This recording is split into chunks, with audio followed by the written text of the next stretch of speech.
Okay, so today we have a demo here with ProSuite.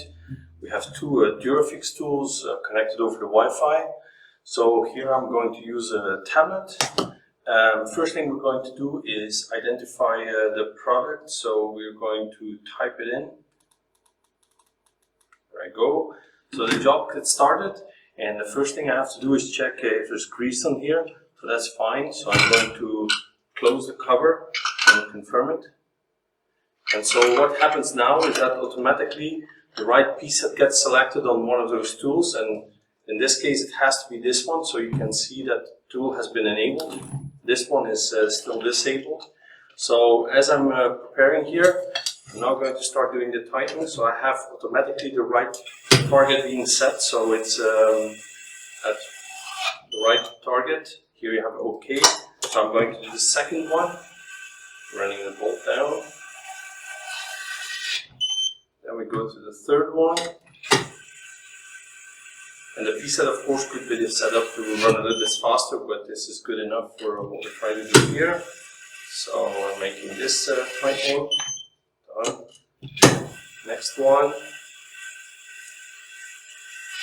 And now the tool gets locked automatically and activated for the next step that we need to do.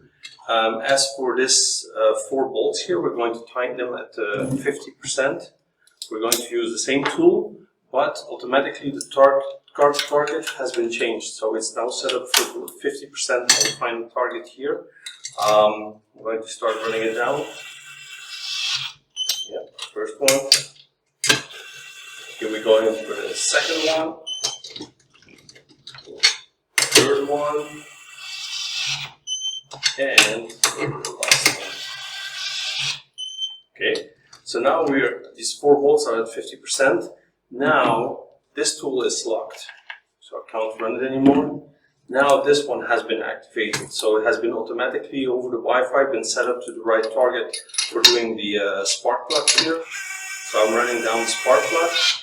Have a good one. Automatically the instruction goes over to the next step. So now this tool is again activated, but it's now activated with the right target, which is 100% of the target that we have on these bolts on the cover of the engine block. So here we're good. So now I'm going to confirm here. So all is good, and now the job is finished. Yeah. So here on the screen, then we still have the possibility to look at the reports. So here we can see the report of what has been done, and you see we have all the torque values of all the different tightenings that we have done. Okay, so that was it. Thank you. Bye.